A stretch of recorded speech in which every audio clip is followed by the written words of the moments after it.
دنیا کے قلعے میں جا سویا، کوئی مکران کے ساحل پہ جا کے سویا،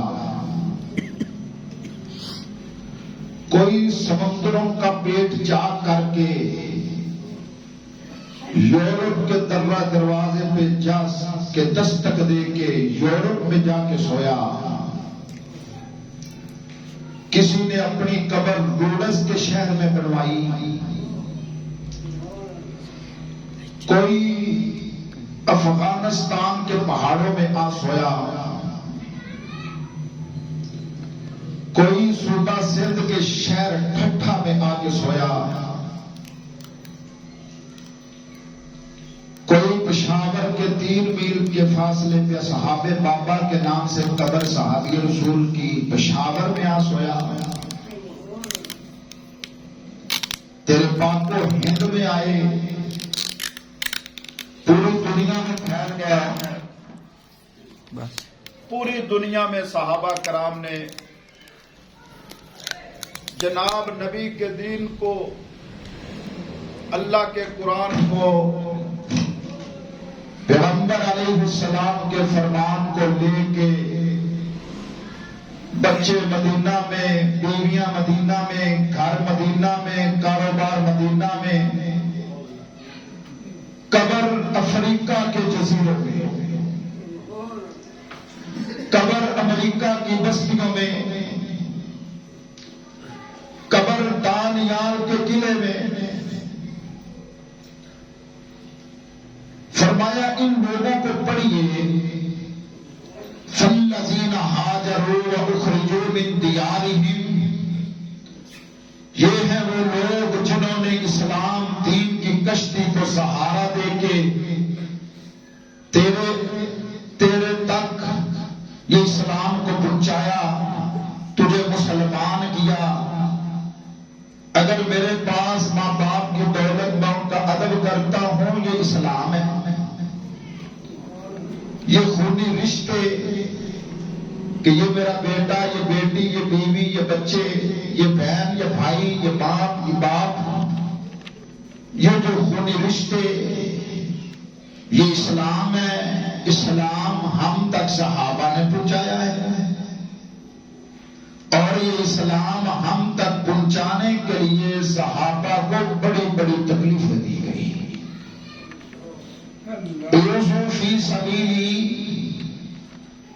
فرمایا راستہ میرے راستے میں تڑپائے گئے، ٹکڑے کیے گئے۔ اوذوا عربی کا لفظ قرآن کا، اوذوا ایذا سے، ایذا کہتے تکلیف، اوذوا کا معنی بلال کو تپتی ریت پہ لٹایا گیا، اوذوا کا معنی سمیہ کے ٹکڑے کیے گئے، اوذوا کا معنی لبینہ کی چمڑی ہدیڑ دی گئی،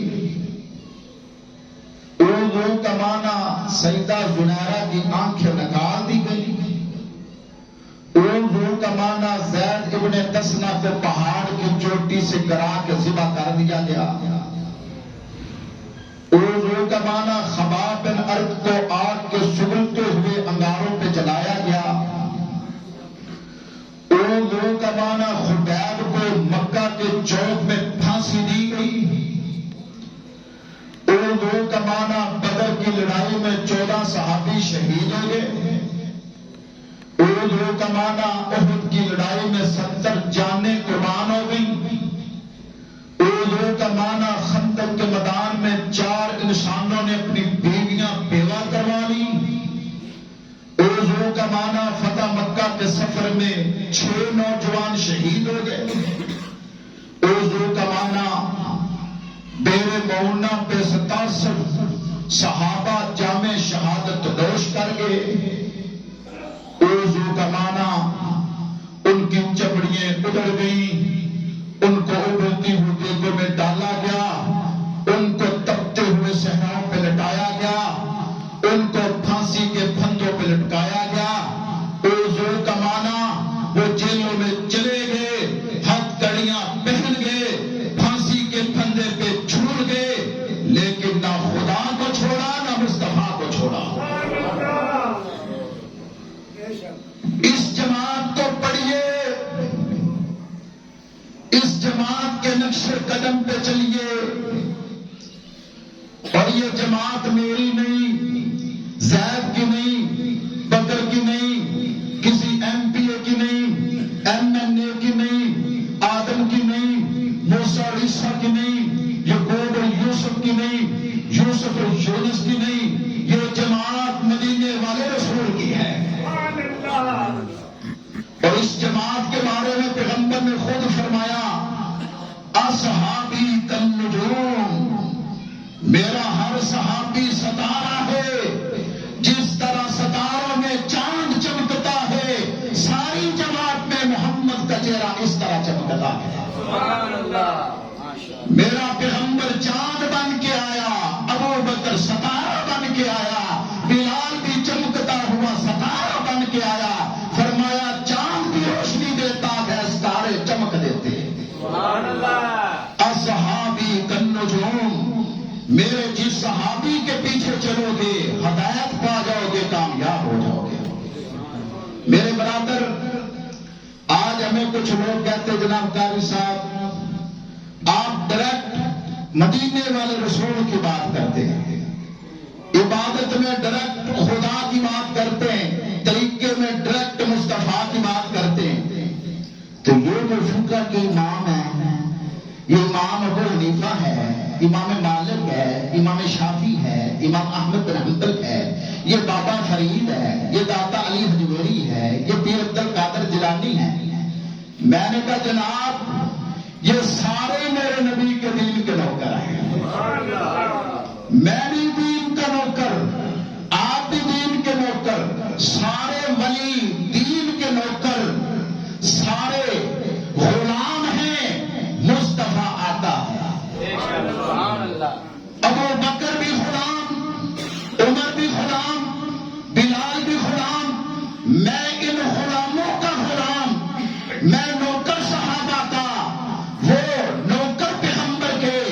میں غلام صحابہ کا, وہ غلام پیغمبر کے. لہذا جو صحابہ کا غلام ہے, کعبہ کے رب کی قسم وہ ہمارا امام ہے. میں تو نوکروں کا بھی نوکر ہوں, میں تو غلاموں کا بھی غلام ہوں.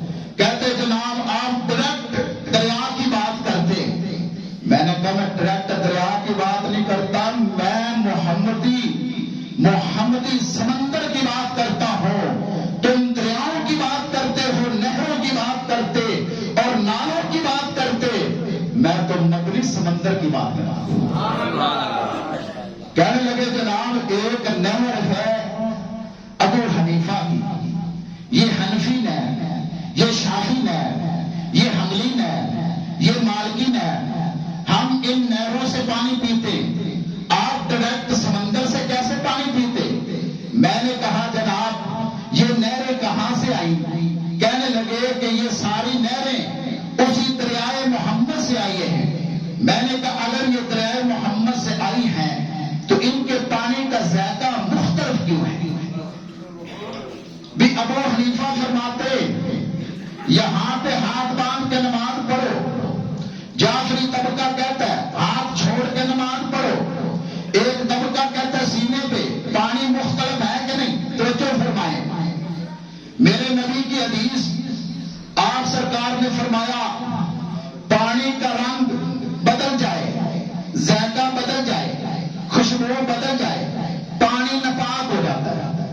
آپ پانی گلاس میں لیں, ایک کاسے میں لے کے رکھ دیں, رنگ بدل گیا پانی گیا, ذائقہ بدل گیا تب بھی گیا, بو بدل گئی تب بھی گئی. ہاں رنگ ذائقہ بو نہ بدلے, پیغمبر فرماتے ہیں وہ پانی پاک ہے, رنگ ذائقہ بدل جائے تو پانی ناپاک ہے.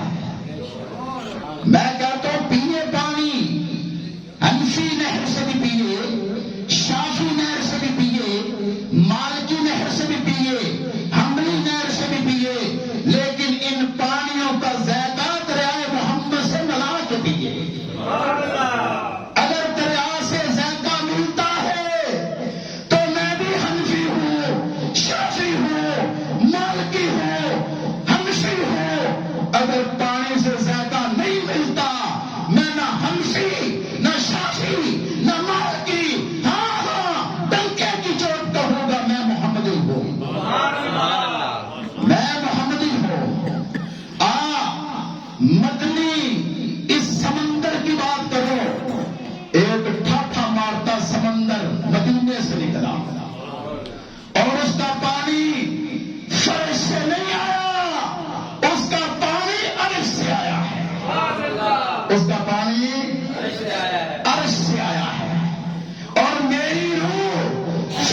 سے نہیں ہے، میری روح بھی عرش سے ہے۔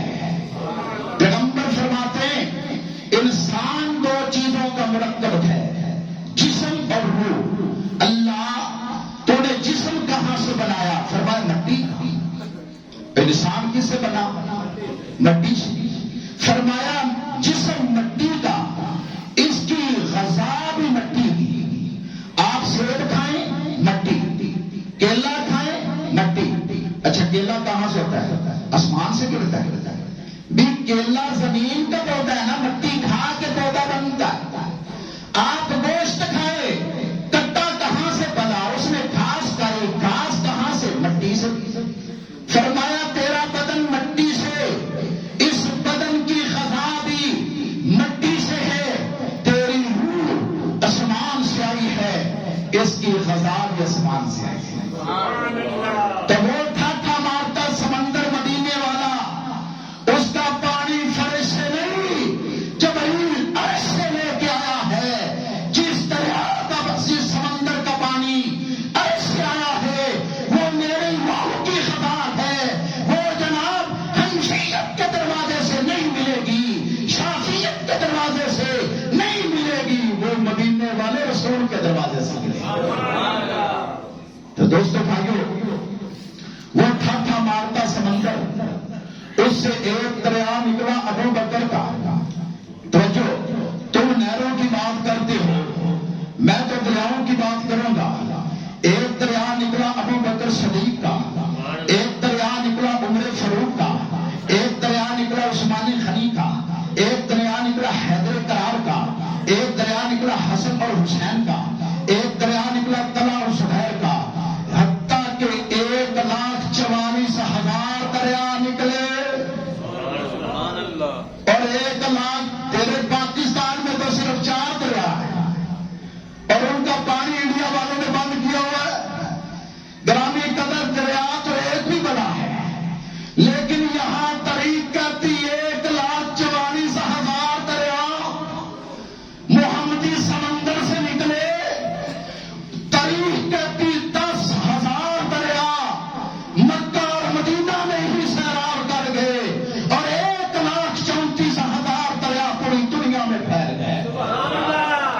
ان کے گھر مدینہ میں، بچے مدینہ میں، کاروبار مدینہ میں، دکانیں مدینہ میں، قبر قسطنطنیہ کے قلعے میں، کسی دریا کی قبر افغانستان کے پہاڑوں پہ، کوئی امریکہ کی بستی میں ہے، کوئی تیرے پاکستان کے صوبہ سندھ کے شہر ٹھٹھا میں۔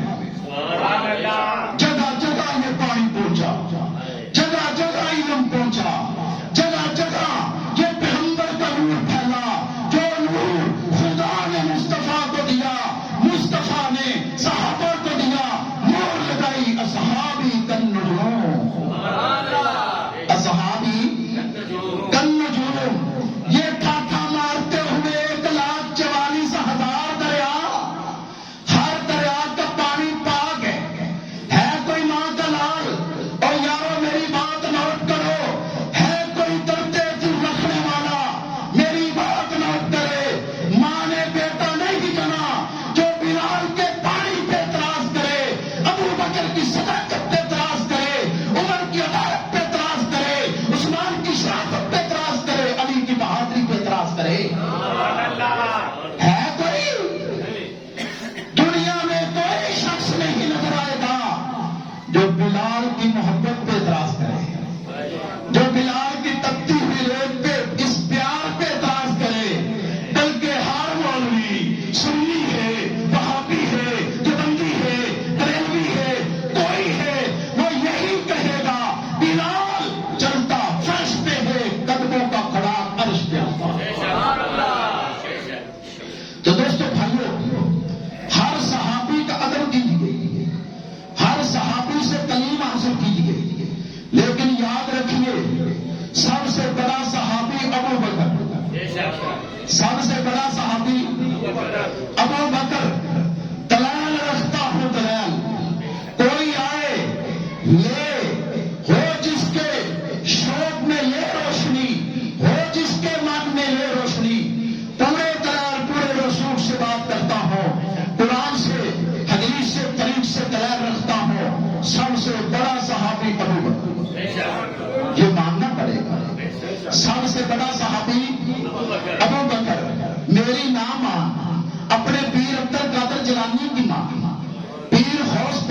مان لے. قرآن کہتا ہے محمد الرسول اللہ، محمد اللہ کا رسول ہے. اللہ میں تیرا رسول ہوں، میرا گواہ کون؟ فرمایا والذین معہ، تیرا گواہ وہ جو تیرے ساتھ ہے، اٹھنے میں ساتھ، بیٹھنے میں ساتھ، کھانے میں ساتھ، جنگوں میں ساتھ، مکے میں ساتھ، مدینے میں ساتھ، بدر میں ساتھ، احد میں ساتھ، خندق میں ساتھ، غار میں ساتھ، بازار میں ساتھ، تجارت میں ساتھ، سیاست میں ساتھ، زندگی میں ساتھ، مرنے کے بعد اب بھی قبر میں نبی کے ساتھ. والذین معہ یہ ہے اشداء علی الکفار، فرمایا یہ عمر ہے، یہ عمر ہے. رحماء بینہم، یہ عثمان ہے. تراہم رکعا سجدا، یہ علی ہے. ویسے تو صحابہ کی بات کرو، قرآن 750 مقام پہ صحابہ کو جنتی کہہ رہا ہے، یہ صحابہ کی عظمت ہے. لیکن میں پیر عبد القادر جیلانی کی بات کروں تو جس پیر کے نام کی میں گیار نہیں کھاتا ہوں، کھیر کھاتا ہوں، اس کی تعلیم پہ آنکھیں بند کر لو، مجھے آنکھیں بند کرنے کی تم کبھی اجازت نہ دینا. پیر عبد القادر جیلانی فرماتے ہیں والذین معہ سے مراد ابو بکر، اشداء علی الکفار سے مراد عمر فاروق اور رحماء بینہم سے مراد عثمان غنی ہے. تراہم رکعا سجدا، اس سے مراد مولا علی شیر خدا ہے. میں علی کا نوکر، میں عثمان کا نوکر، میں عمر کا نوکر، میں ابو بکر کا نوکر. وہ پیر عبد القادر جیلانی یہ بھی فرماتے کہ اہل سنت طائفۃ الاختلاف ختم کرنے لگا. اے واقعی ہے، اے سنی ہے، اے حنفی ہے، اے مالکی ہے، اے شافعی ہے، اے سہروردی ہے، اے نقشبندی ہے، اے سلسلہ قادریہ ہے. یاد رکھیے یہ کوئی سلسلے نہیں، یہ ساری دکانداریاں ہیں. دین مصطفیٰ کا، دین مصطفیٰ کا، عبادت خدا کی ہے، طریقہ مصطفیٰ کا ہے. اور مصطفیٰ کا طریقہ ابو بکر نے ہمیں بتایا، عمر نے ہمیں بتایا، علی نے ہمیں بتایا. ہاں ہاں میں مانتا ہوں، میں امام ابو حنیفہ کے پاؤں کی خاک کو اپنی آنکھوں کا سرما مانتا ہوں. وہ دین ابو حنیفہ نے ہمیں بتایا، امام مالک نے ہمیں بتایا، شافعی نے ہمیں بتایا، امام احمد بن حنبل نے ہمیں بتایا، اور بابو فرید نے ہمیں بتایا، داتا علی حجویری نے ہمیں بتایا، پیر عبد القادر جیلانی نے ہمیں بتایا، معین الدین چشتی اجمیری نے ہمیں بتایا، سلطان باہو نے ہمیں بتایا. ہر ولی کے پاؤں کا جوتا سر کا تاج سمجھتا ہو، ہر ولی کے پاؤں کی خاک اپنی آنکھوں کا سرما سمجھتا. مت تو فتویٰ ہم پہ لگائے، لیکن یہ ساری کتابیں ایک طرف کر اپنا دماغ بنا، عقیدہ بنا. عبادت خدا کی ہے، طریقہ مصطفیٰ. یہی تو رسول ہے، اطیع اللہ و اطیع الرسول. یہ لمبی چوڑی تقریر نہیں، قیامت کا دن پتا چلے گا جی حق پہ کون ہے. اللہ کا آنکھیں دی، دماغ دیا، دکان پہ بیٹھا، پتا ہے کہ جناب یہ سودا گھاٹے کا یہ نفے کا، دین کا نہیں پتا. کان میں مرغی ڈالتا ہے، مولویوں کے پیچھے آنکھیں بند کر کے چلتا ہے. فرمایا نہیں، اللہ نے دماغ دیا، جوانی دی، دماغ سب کچھ دیا، تحقیق کرنا تو ذمہ داری. تو دوستو بھائیو، ابو بکر صدیق کا جو مقام ہے وہ 1,44,000 صحابہ میں سے کسی کا مقام. علی کی اپنی شان، عمر کی اپنی شان، ابو بکر کی اپنی شان. آئے کچھ لوگ کہتے ہیں کہ مولا علی کو نبی نے بستر پہ لٹایا، مولا علی کو نبی نے بستر پہ لٹایا. میں کہتا ہوں علی کو بستر پہ لٹایا تو ابو بکر کو ساتھ لے گئے. بستر پہ لیٹنا آسان ہے، توجہ، کوئی مخالفت نہیں، بات سمجھانا چاہتا ہوں. میرا ایمان علی، میری جان علی، تن من دھن علی پہ قربان ہے. بات سمجھانا چاہتا ہوں. پیغمبر نے علی کو بستر پہ لٹایا اور ابو بکر کو اپنے ساتھ لیا. بستر پہ لیٹنا آسان ہے، کندھوں پہ رات کے اندھیرے میں محبت کو اٹھا کے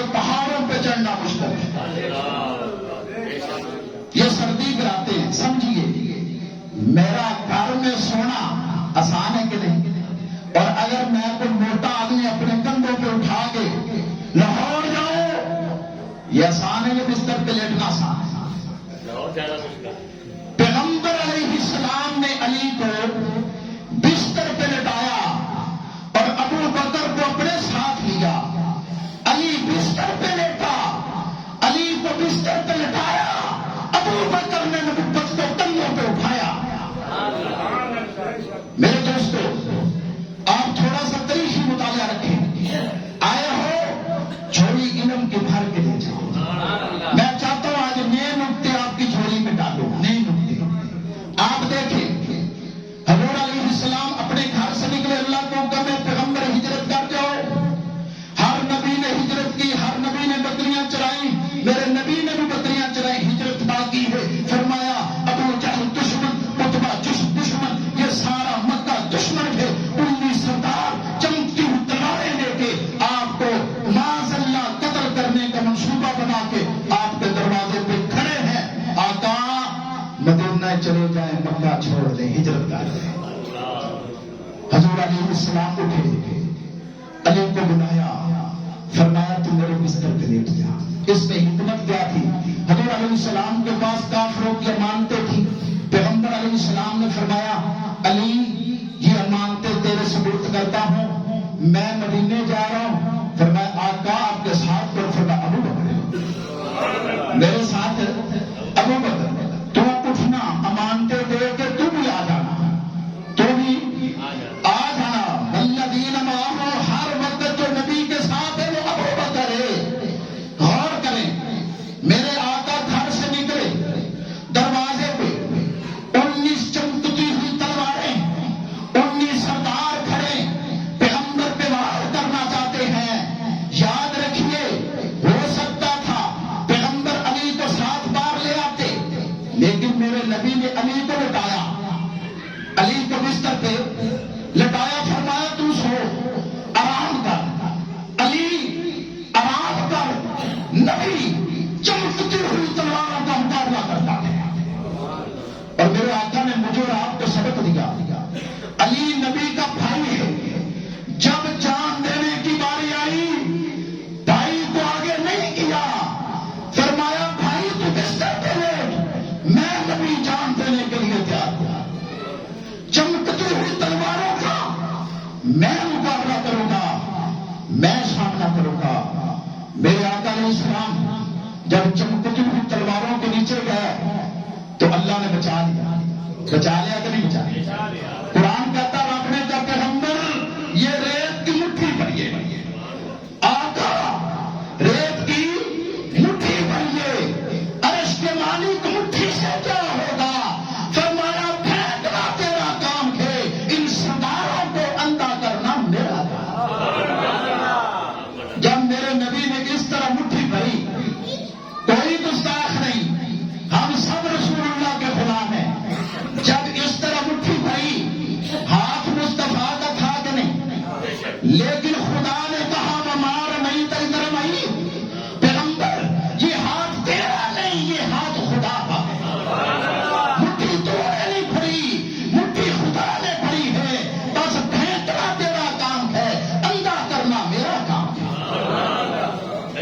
خدا نے بچایا کہ نہیں بچایا؟ اصل میں حکمت یہ تھی، اگر نبی علی کو ساتھ لے آتے خدا نے تو پھر بھی بچانا تھا، لیکن رافضیوں نے، شیعوں نے کہنا تھا علی مشکل کشا ہے، علی نے بچایا ہے۔ رب عقیدہ بتانا چاہتا ہے مشکل کشا کوئی نہیں، مشکل کشا خدا ہے، جو علی کو بستر سے بچاتا ہے، نبی کو تلواروں کے نیچے سے بچاتا ہے۔ مشکل کشا کون؟ اللہ۔ یہ عقیدہ ہم صرف گناہگار آپ کو دیں گے۔ مشکل کشا اللہ، حاجت روا اللہ، بگڑی بنانے والا اللہ، یہ تیرا کلمہ ہے جو مولوی ترجمہ نہیں بتاتے۔ عبادت کے لائق اللہ، زمین کس نے بنائی؟ اللہ۔ آسمان کس نے بنایا؟ اللہ۔ دریا کس نے بہائے؟ اللہ ہے۔ چاند سورج ستارے کس نے چمکائے؟ اللہ۔ علی کو کس نے بچایا؟ اللہ۔ نبی کو کس نے بچایا؟ اللہ۔ اب نئی بات، اگلی بات سنیں، میرے نبی اپنے گھر سے نکلے،